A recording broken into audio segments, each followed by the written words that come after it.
Assalamualaikum warahmatullahi wabarakatuh. Hari ini kita pelajaran bahasa Indonesia dengan video pembelajaran bahasa Indonesia yang kedua.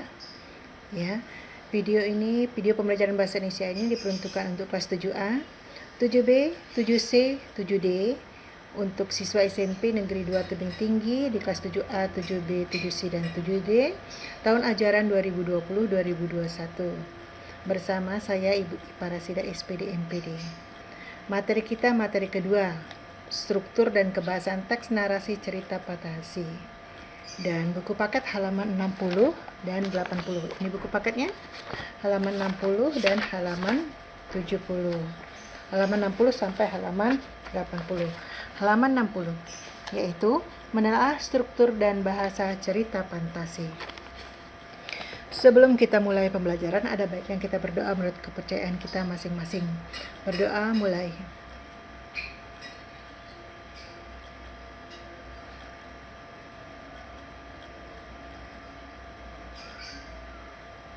Berdoa selesai. Baiklah, kita mulai.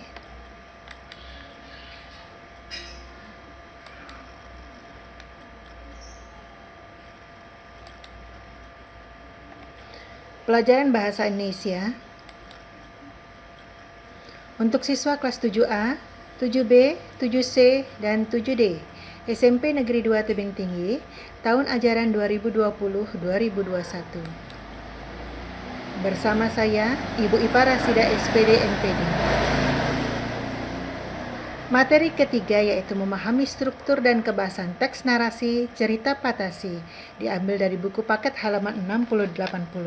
Bisa kalian lihat dan kalian pelajari di buku paketnya halaman 60 sampai halaman 80.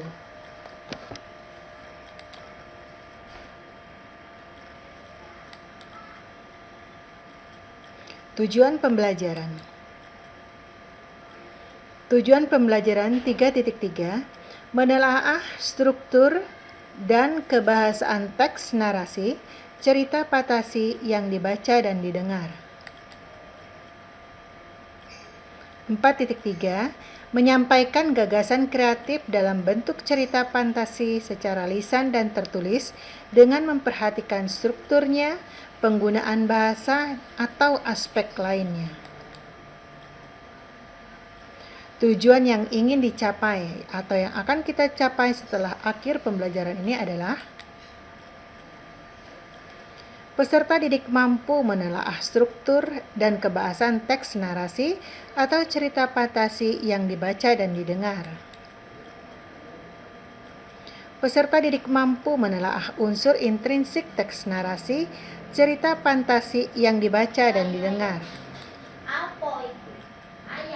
Peserta didik dapat membuat teks narasi atau cerita Fantasi.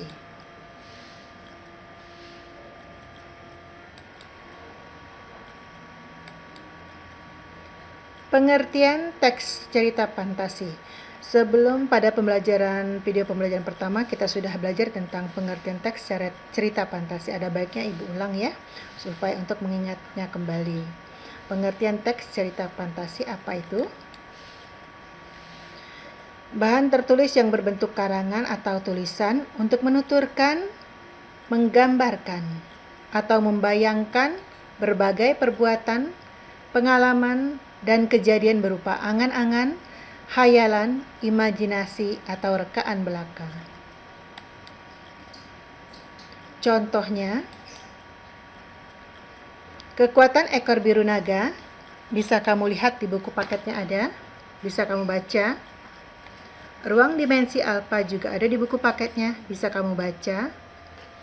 SpongeBob SquarePants itu sudah berupa film yang bisa kita lihat di televisi, yaitu sebuah spons yang hidup di dasar laut, bisa membuat Krabby Patty, mempunyai banyak sahabat, misalnya si Patrick dan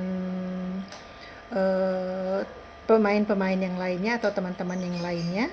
Ya, sebuah spons yang bisa membuat Krabby Patty rasanya itu adalah sesuatu yang berupa angan-angan saja, hayalan, imajinasi, atau rekaan belaka. Tidak ada spons yang bisa bicara atau bercakap-cakap di dasar laut. Marsa in the Beer, anak kecil dan beruang yang besar bisa bersahabat sedemikian rupa, sedemikian mesrahnya. Padahal kenyataannya anak kecil kalau mendekati beruang saja bisa celaka. Bagaimana bisa bersahabat? Tapi ini tidak, ini adalah sebuah cerita fantasi karena berupa angan-angan, hayalan, imajinasi, dan rekaan belaka. Serta Doraemon, sebuah boneka yang mempunyai satu kantong ajaib di depannya yang bisa memenuhi keinginan anak-anak. Rasanya juga itu hanya berupa angan-angan saja, hayalan, imajinasi, atau rekaan belaka.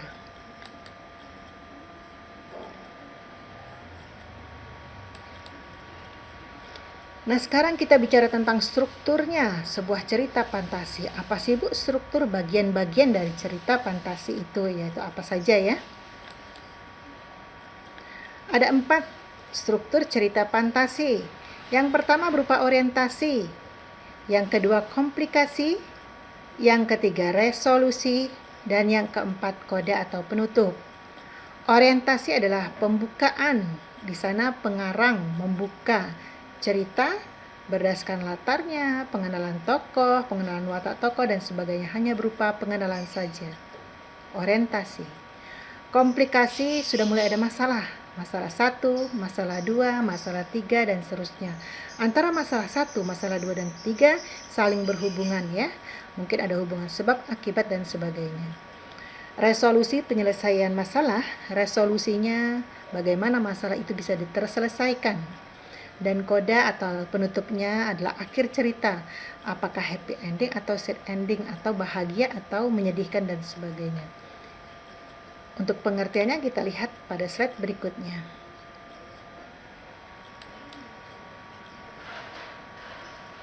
Pengertian orientasi, komplikasi, resolusi, dan kodanya. Ya. Yang pertama orientasi. Pengarang memberikan pengenalan tentang temanya, penokohannya, dan sedikit alur cerita kepada para pembacanya. Ya, jadi memperkenalkan saja temanya, penokohannya atau tokoh-tokohnya, atau sedikit alur cerita atau latarnya kepada para pembacanya. Itu orientasi, memperkenalkan saja. Komplikasi adalah bagian yang terjadi permasalahan dimulai dari awal hingga menuju puncak masalahnya.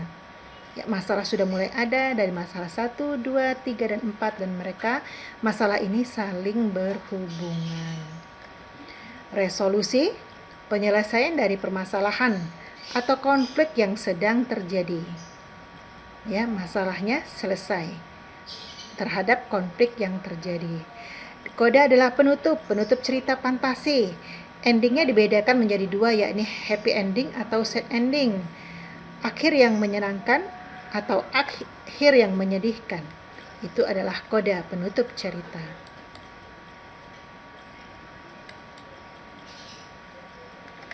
Contoh, nanti Ibu contohkan bagaimana cara mengenalkan struktur cerita fantasinya. Ya, struktur cerita fantasi kita contohkan bagaimana. Ibu punya file. Ini filenya.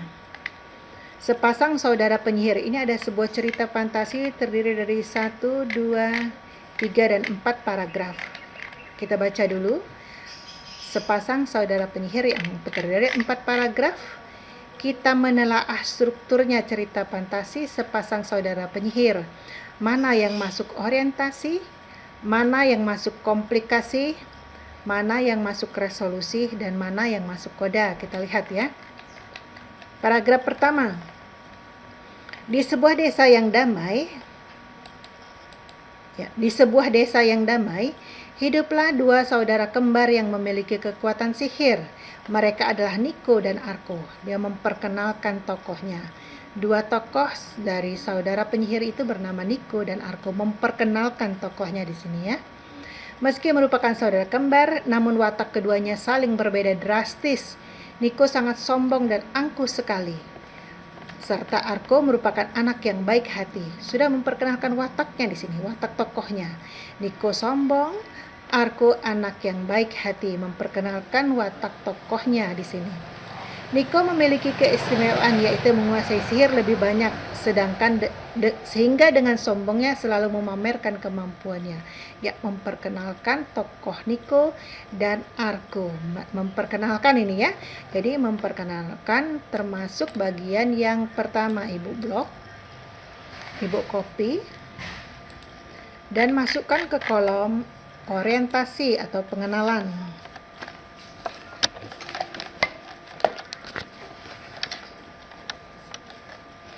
Ibu masukkan ke pengenalan ya. Ya. Di sebuah desa yang damai hiduplah dua saudara kembar yang memiliki kekuatan sihir. Desa memperkenalkan latarnya, orientasi. Mereka Niko dan Arko merupakan saudara kembar dengan watak yang berbeda. Ya, memperkenalkan tokohnya, masih orientasi, dan mereka menguasai ilmu sihir. Itu memperkenalkan latar desa dan watak Niko dan Arko, itu orientasinya. Sekarang kita masuk komplikasi. Mana yang bagian komplikasi? Paragraf 1 selesai, sekarang paragraf kedua. Arko merupakan kakak dari Niko, selalu melarang adiknya untuk memamerkan kekuatannya kepada teman-temannya atau menggunakan sihir dengan sembarangan. Nah, masalahnya mulai ada. Ya, Niko selalu melarang adiknya untuk memamerkan kekuatan kepada teman-temannya. Akan tetapi Niko selalu mengelak dan mengatakan bahwa Arko iri. Ya, Niko itu selalu memamerkan kekuatannya kepada teman-temannya, ya, kekuatan sihirnya. Niko dilarang oleh Arko. Ya. Tapi malah bilang Arko iri dengan kekuatan sihirnya, dan itu masalah yang pertama. Masalah yang kedua, Arko terus menasihati si adik, tetapi Niko keras kepala dan angkuh. Niko keras kepala dan angkuh itu masalah yang kedua. Walaupun dinasihati Arko, tapi Niko keras kepala dan angkuh, merasa bahwa dirinya paling kuat dan hebat sehingga seluruh benda di rumahnya selalu diubahnya menjadi batu. Semua benda dirubahnya menjadi batu.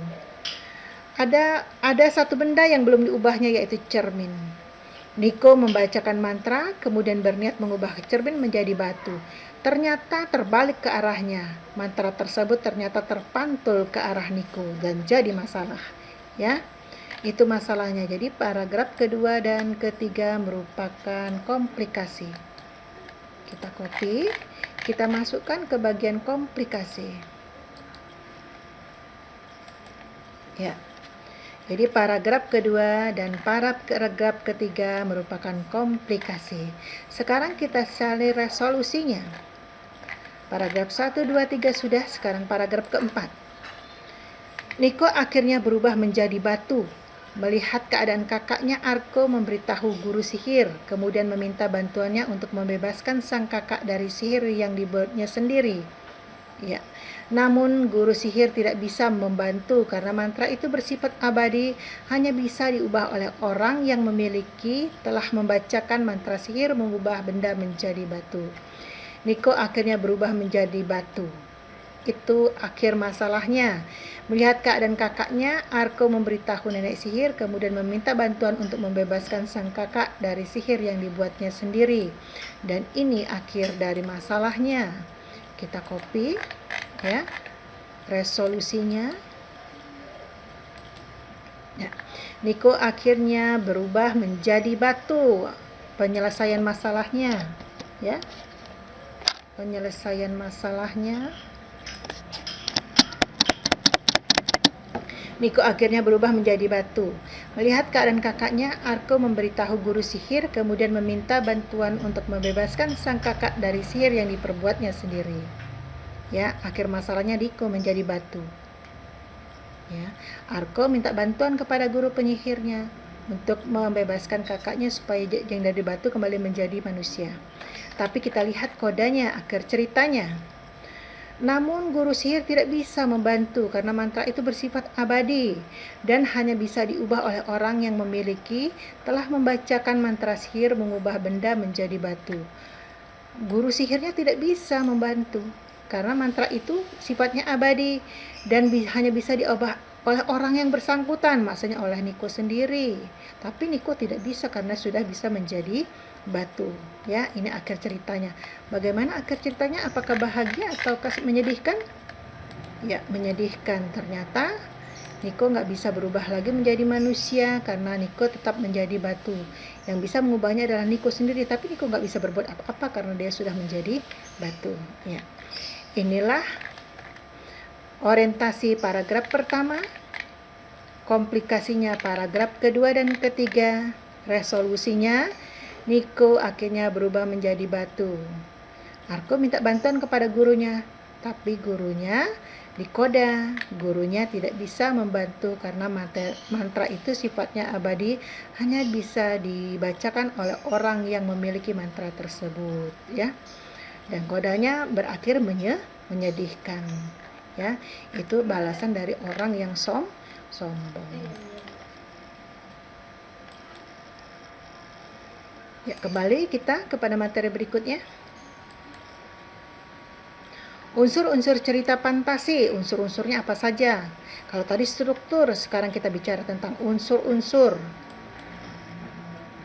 Kemarin sudah kita belajar unsur-unsur ya. Ada temanya, ada alurnya, ada penokohannya, ya. Kita lihat dulu tema. Tema adalah ide yang paling mendasar. Tadi tentang dua saudara penyihir. Idenya tentang dua saudara penyihir. Dan dikembangkanlah menjadi cerita bahwa si Niko tadi sombong, ya. Sehingga dia dengan mantranya sendiri mengubahnya menjadi batu. Yaitu jalan atau alur cerita yang berupa peristiwa-peristiwa. Peristiwa pertama bagaimana sudah dinasihati masih saja ya sombong, dinasihati kedua masih saja sombong, akhirnya kena ulahnya sendiri karena dia mengubah semua benda menjadi batu. Dia mengubah cermin menjadi batu, ternyata mantranya mantul ke dirinya sendiri, akhirnya si Niko menjadi batu. Penokohan karakter atau pameran dari pelaku di dalam cerita. Karakternya tadi si Niko sombong, si Arko baik hati. Ini tema alur dan penokohan. Lanjutannya ya. Lanjutan latarnya, sudut pandang dan amanat. Latar, tempat, waktu serta suasana yang menjadi latar cerita. Ya, tempatnya tadi di desa ya. Waktunya nanti kita lihat di dalam cerita, suasananya berakhir menyedihkan ya kan. Sudut pandangnya, posisi pengarang dalam membawakan suatu cerita. Pengarang posisinya di mana? Di luar cerita ya. Sebagai orang pertama, orang kedua, orang ketiga atau campuran posisi pengarang.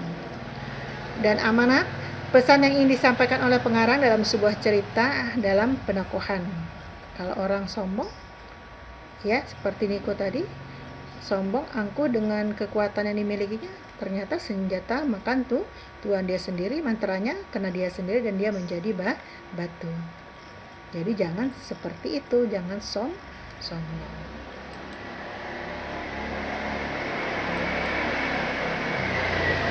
Contoh unsur-unsur intrinsik. Unsur-unsur yang dimaksud adalah unsur yang ada di dalam cerita fantasi, maka dikatakan intrinsik ya. Seperti tadi tema, alur, penokohan, sudut pandang, dan amanat. Keenam tadi ya. Contoh dari unsur intrinsik kita lihat dalam ceritanya. Ibu punya file yang kedua. Cerita fantasi batu menangis. Kalau tadi tentang dua penyihir, sekarang ceritanya tentang batu menangis. Kok ada Bu batu menangis? Iya, ini kan cerita fantasi. Nah, ada cerita batu menangis. Ada berapa paragraf? Paragraf pertama, paragraf kedua, paragraf ketiga, paragraf keempat dan 5 serta keenam. Ada 6 buah paragraf. Kita disuruh mencari temanya, kita disuruh mencari alurnya, kita mencari penokohan, kita mencari latarnya, kita mencari amanat, dan kita mencari sudut pandang. Kita yang pertama cari alur dulu atau temanya, alur penokohan. Temanya nanti belakangan saja, karena setelah selesai kita baru bisa mendapatkan temanya. Sekarang kita mencari alur cerita. Di buku paket ada di halaman alur cerita ada tiga, yaitu alur kompleks. Kita lihat di buku paketnya sebentar ya. Ini. Kemarin sudah ada alur cerita yang lengkap ya. Pengenalan tokoh, rangkaian peristiwa dan resolusi, serta alur komplikasi, yaitu masalah mulai terjadi, klimaks, dan campuran ya. Kemarin adalah campuran. Sekarang kita lihat dulu masalah alur cerita. Seorang anak perempuan yang manja. Ia suka membeli barang-barang mewah, padahal ibunya hanyalah seorang penjual kayu bakar. Meskipun begitu, jika ia tidak dituruti kemauannya, ia akan marah. Ia akan mulai merajuk dan menangis hingga ibunya menuruti segala permintaannya. Ia selalu meminta dibelikan ini itu tanpa memikirkan apakah ibunya memiliki uang atau tidak. Ibunya selalu berusaha sabar, meskipun untuk mengumpulkan uang saja ia harus berjalan sangat jauh dari hutan ke kota untuk menjual kayu bakar. Suatu ketika anak perempuan tersebut meminta ibunya menemaninya membeli baju baru di kota. Ia membeli baju sangat banyak dan meminta ibunya untuk membawakan semua barang belanjaannya. Ia memperlakukan ibunya seperti layaknya seorang pembantu. Saat sedang perjalanan pulang, ada seseorang yang memanggil gadis itu. "Hai gadis cantik, sungguh cantik parasmu. Sedang bersama ibumukah dirimu?" tanya pemuda tersebut. Gadis tersebut merasa malu untuk mengakui ibunya yang berpakaian lusuh. Gadis itu berkata, "Bukan, dia adalah pembantuku." Mendengar pernyataan tersebut, ibunya sangat kecewa dan sedih. Tanpa terasa sang ibu berdoa kepada Tuhan, "Ya Tuhan, aku sangat kecewa. Aku marah mempunyai anak yang hatinya keras bagaikan batu. Lebih baik jadikanlah dia batu saja." Ibunya berkata demikian sembari meninggalkan anaknya sendirian. Ibu itu berlari pulang dengan hati yang sangat kecewa. Tiba-tiba langit menggelegar dan gadis itu berubah menjadi batu. Batu tersebut menangis dan mengeluarkan air mata. Ibu, maafkan aku." Begitu tangisnya. Tangisnya membesar dan membuatnya menjadi danau dengan patung anak perempuan di sampingnya. Ia dikutuk menjadi batu menangis selamanya. Ya, ada seorang gadis, anak perempuan yang manja sekali. Ia suka membeli barang-barang yang mewah, padahal ibunya hanyalah seorang penjual kayu bakar. Ya, dia hanya memikirkan dirinya saja. Ibunya hanya penjual kayu bakar. Suatu ketika anaknya ingin meminta ibunya untuk membeli baju di kota. Belanjaannya banyak dan ibunya disuruh memegang belanjaannya. Saat bertemu dengan pemuda, ditanya, "Hai gadis cantik, sungguh cantik parasmu. Sedang bersama ibumukah dirimu?" tanya pemuda tersebut. Gadis itu malu karena lihat ibunya yang sudah tua dan lusuh. "Bukan, dia adalah pembantuku," katanya. Mendengar pernyataan ibunya sangat kecewa. Jadi dalam kekecewaannya ibunya terasa berdoa kepada Tuhan. "Ya Tuhan, aku sangat kecewa. Aku marah mempunyai anak yang hatinya keras bagaikan batu. Lebih baik jadikan dia batu saja." Maka akhirnya ibu itu tinggalkannya anaknya. Ibunya itu berlari dengan hati yang kecewa. Tak lama kemudian langit menggelegar dan gadis itu menjadi batu. Namanya batu menangis. Ya, kita suruh mencari alurnya, tapi selebihnya kita lihat PPT kita yang pertemuan pertama. Kita mencari PPT dulu. Nah, ini ya, alur lengkap, pengenalan, rangkaian peristiwa, rangkaian pertama, kedua, ketiga, keempat, kelima, dan resolusi atau penyelesaian masalahnya. Alur peristiwa, masalah mulai terjadi. Masalah pertama, kedua, ketiga, keempat, penyelesaian masalahnya. Dan alur resolusi, pengenalan, rangkaian kejadian sampai klimaks. Dan kita dalam cerita tadi berakhir menjadi batu ya. Berarti ada penyelesaian masalahnya walaupun menyedihkan. Jadi alur kita alur lengkap. Pengenalan, rangkaian peristiwa menjadi klimaks dan ibunya kecewa, penyelesaian masalahnya menjadi batu, makanya dinamakan alur lengkap. Jadi kita tulis di sana adalah alur lengkap.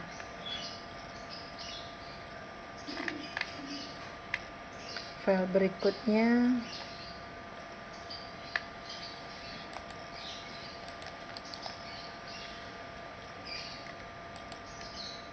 ya, ini file berikutnya kita ubah misalnya alur lengkap.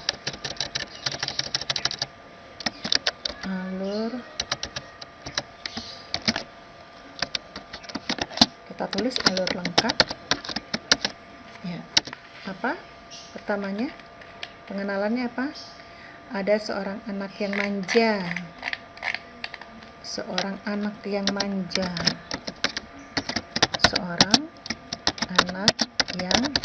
manja. Apa pekerjaan ibunya? Ibunya hanya penjual kayu bakar.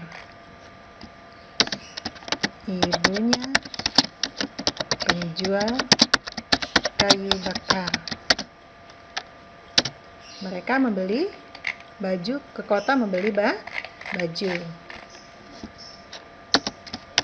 Mereka ke kota membeli baju. Berjumpa dengan siapa? Seorang pemuda. Mereka bertemu seorang pemuda. Mereka bertemu dan mereka bersapa ya.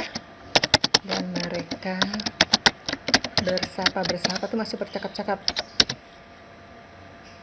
Artinya apa? Anak gadis tadi, malu mengakui wanita yang lusuh itu ibunya.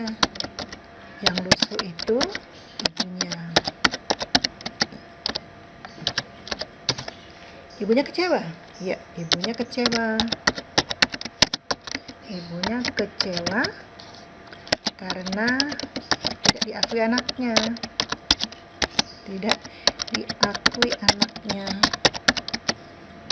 Akhirnya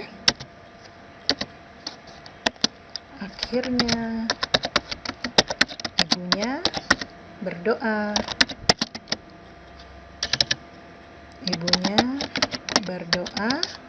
Agar anaknya menjadi batu. Akhirnya anak gadis berubah menjadi batu. Ya. Jadi alurnya alur lengkap. Seorang anak yang manja, ibunya penjual kayu bakar. Mereka ke kota membeli baju. Mereka bertemu seorang pemuda dan mereka bersapa. Anak gadis malu mengakui wanita yang lusuh itu ibunya. Ibunya kecewa karena tidak diakui anaknya. Akhirnya anaknya berdoa agar anaknya menjadi batu. Anak gadis itu menjadi batu. Penokohannya banyak. Campuran ya. Penokohan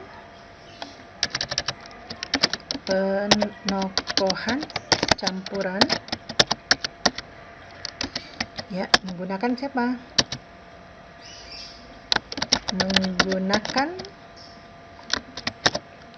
Turunkan sedikit biar enak dibaca. Menggunakan tokoh anak gadis, ibu, dan pemuda ya.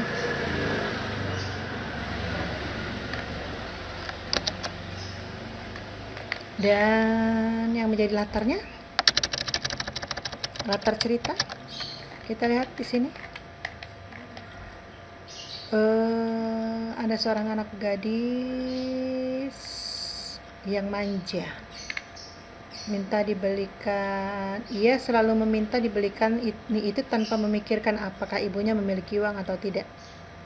Ya, mereka akhirnya berjalan sangat jauh dari hutan ke kota. Jadi hutan dan kota ini latarnya, hutan dan kota. Latarnya hutan dan kota, ini latar tempatnya ya. Latar tempat,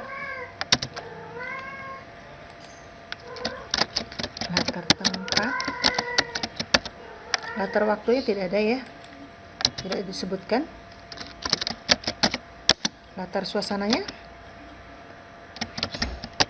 apa? Latar suasananya menyedihkan ya. Ya, cukup. Pesannya apa? Patuh pada orang tua, melawan pada orang tua? Ya benar, patuh pada orang tua. Oke.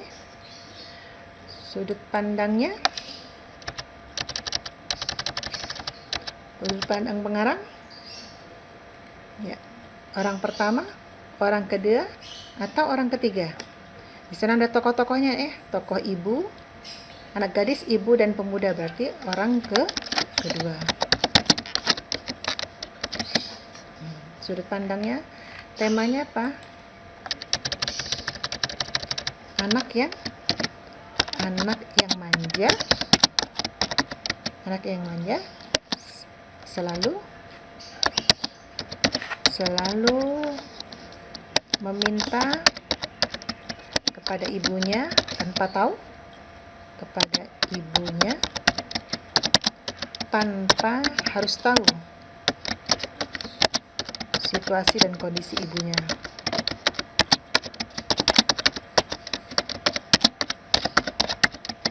Ya.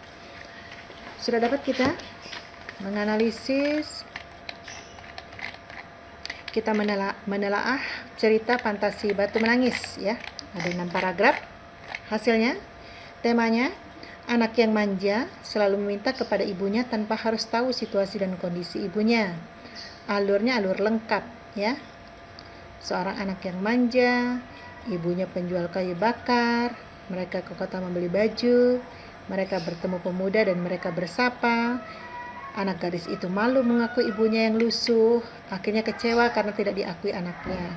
Akhirnya ibunya berdoa agar anaknya menjadi batu dan anak gadis itu menjadi batu. Penokohannya penokohan campuran menggunakan nama tokoh anak gadis, ibu dan pemuda. Latarnya latar tempat hutan dan kota. Latar suasananya menyedihkan karena menjadi batu jadi menyedihkan. Amanatnya atau pesannya patuh pada orang tua, harus patuh pada orang tua ya. Sudut pandangnya adalah sudut pandang kedua karena menggunakan nama tokoh anak gadis, ibu dan pemuda. Amanatnya kita harus patuh, jangan melawan pada orang tua ya. Jangan melawan pada orang tua, lebih bagus ya. Jangan melawan pada orang tua. Jangan melawan pada orang tua. Ya. Inilah yang kita dapatkan dari menganalisis unsur intrinsiknya ya. Temanya sebutkan, alurnya alur lengkap, penokohannya, latarnya, amanatnya, dan sudut pandangnya. Ibu simpan, kita kembali ke file tadi.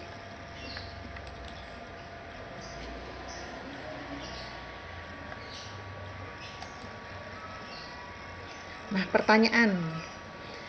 pertanyaan ini harus kamu jawab ya, seperti caranya sudah ibu jelaskan tadi. Nomor 1, ada cerita ruang dimensi alfa, halaman 54 dan 55. Nih. Ruang dimensi alfa, halaman 54 dan halaman 55. Buatlah struktur cerita fantasi seperti tadi dan masukkan dalam kolom. Ini kolomnya. Orientasinya apa, komplikasinya apa, resolusinya apa, dan kodanya apa. Seperti ibu tadi kisah saudara penyihir tadi. dua saudara penyihir tadi, ya. Jadi masukkan di ruang dimensi alfa yang ada pada buku kamu, halaman 54 dan 55 ini, cari strukturnya, masukkan mana bagian orientasi, komplikasi, resolusi, dan kodenya. Cerita yang kedua, belajar dengan Gajah Mada. Ada di bukunya halaman 61, halaman 60 dan 61. Salah, Ibu hapus dulu sini. Halaman 60 dan 61, nak. Belajar dengan Gajah Mada di buku paketnya halaman 60-61. Buatlah unsur-unsur intrinsik cerita fantasi tersebut. Carilah temanya apa, alurnya apa, penokohannya apa, latarnya apa, sudut pandang apa, amanat apa. Seperti Ibu tadi cerita batu menangis tadi, ya. Cerita batu menangis tadi, cari temanya sampai dengan amanatnya sudah Ibu contohkan tadi. Tapi ini dalam buku kamu, belajar dengan Gajah Mada.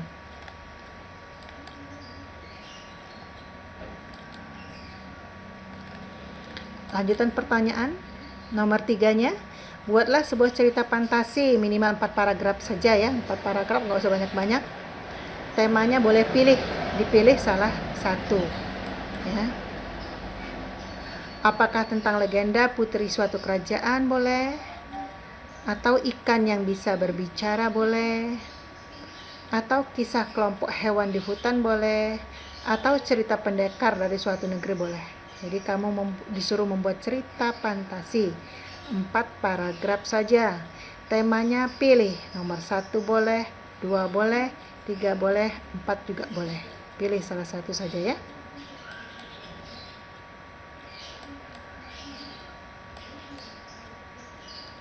Yang jadi perhatian, harap yang menjadi perhatian, kerjakan dan jawab pertanyaan 1 dan 3 tadi pada pertanyaan slide sebelumnya. Kerjakan di buku latihan, fotokan hasil kerja kalian dan kirim ke WA pribadi Ibu Ipa.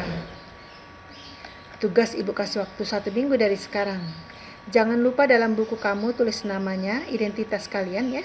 Tulis nama kalian, tulis kelasnya, tugas video pembelajaran pertama online. Kedua ini salah Ibu, ya.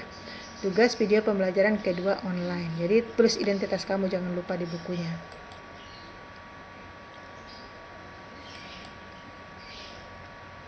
Terima kasih.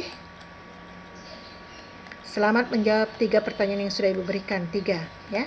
Yang pertama disuruh mencari strukturnya, yang kedua disuruh mencari unsur-unsurnya, dan yang ketiga disuruh membuat cerita fantasinya. Kamu bisa diulang video Ibu, bisa kamu berhentikan sesaat, bisa kamu lihat, ya. Tugas karena jawabannya sudah Ibu contohkan tadi.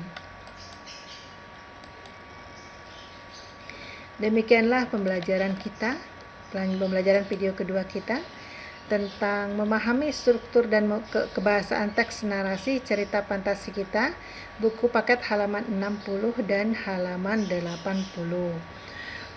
Bisa kamu baca dulu buku paketnya, atau kamu putar terus video Ibu dan bisa kamu putar ulang, atau kamu berhentikan sesaat untuk melihat bagaimana cara mengerjakan soal atau yang sudah Ibu contohkan tadi, ya. Ibu rasa sudah sedemikian dijelaskan kepada kamu. Semoga kamu bisa menjawab pertanyaan 1 sampai 3 seperti dengan benar seperti yang Ibu inginkan dan Ibu harapkan, ya. Dan kamu selesaikan dengan sungguh-sungguh supaya nanti hasilnya bagus dan maksimal, ya. Demikianlah, tapi sebelum kita akhiri pembelajaran kita hari ini, kita tutup dengan ucapan Alhamdulillahirrahmanirrahim.